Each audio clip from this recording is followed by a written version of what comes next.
இப்போ என்ன ஸ்டோரி பார்க்க போகிறோம் அப்படின்னா, நீ பண்ணால் நானும் பண்ணணும் அப்படின்ற ஒரு ஸ்டோரி தான் பார்க்க போகிறோம். என்ன ஆகும் அப்படின்னா, ஒரு ஊரில் வந்து 2 மருமக இருப்பாங்களா. 2 பேரும் எப்படி சொல்கிறது, ஒருத்தவங்க ரொம்பவே எப்படி சொல்கிறது, ரொம்ப மனசுக்குள்ளேயே எப்படி பண்ணுவாங்கன்னா, கோவமாக இருக்குமா, வெளில வந்து சிரிச்சுக்கிட்டே பேசுவாங்களாம்.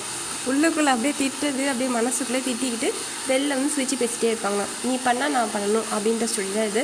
அப்போ என்ன ஆகும் அப்படின்னா, அந்த பொண்ணு வந்து ஒரு பொண்ணு இருக்கும். காலைல வந்து என்ன ஆகும், விடிய காலை 2 பேரும் எழுந்து நிற்பாங்களாம். நின்றதும் உடனே ஒரு பொண்ணு வந்து ப்ரஷ் பண்ண ஆரம்பிச்சிருமா, இன்னொரு பொண்ணு பல் விளக்க ஆரம்பிச்சிருவாங்களாம். இப்படி 2 பேரும் அவள் வந்து தீத்திக்கிட்டே இருக்கிறான்னு இந்த பொண்ணு தீர்த்துமா, அவளும் தீத்திட்டு இருக்கான்னு சொல்லி பல்லு தேத்திட்டே இருப்பாங்களாம். எத்தனை மணி நேரம் அப்படின்னா, காலையிலேருந்து நைட் வரையும் ஆகிடுமா. உடனே என்ன சொல்லுவாங்களாம், பல்லு தீட்டுறதுக்கு இவ்வளோ நேரம் பண்ணுறாங்க, இப்போ திருப்பி எப்படி கூட வாழ்க்கை நடத்துது அப்படி சொல்லி என்ன பண்ணுவாங்கன்னா, அவங்கள கல்யாணம் பண்ணிட்டு வந்த 2 தர்ம பிரபுக்கள் 2 பேரும் என்ன பண்ணுவாங்கன்னா, என்ன செய்வாங்க, சரி என்ன பண்ணுறது தெரியாது அப்படின்னு சொல்லி என்ன பண்ணுவாங்கன்னா, அப்படி ரோட்லேயே உட்காந்துருப்பாங்களாம். ஏன்னாயா உள்ளே போகலையா அப்படின்னு கேட்டாங்கன்னா, காலையிலேருந்து ஈவினிங் வரைக்கும் நைட் வரைக்கும் ப்ரெஷ் பண்ணால் எங்களுக்கு ஆத்திரம் போதாது, திருப்பி விடிகிற வரைக்கும் பண்ணிட்டோன்னு அடுத்த நாள் வரைக்கும் வெளில உட்காந்து சிரிக்க வச்சுருவாங்க அப்படின்னு சொல்லி முடிச்சிடுவாங்க.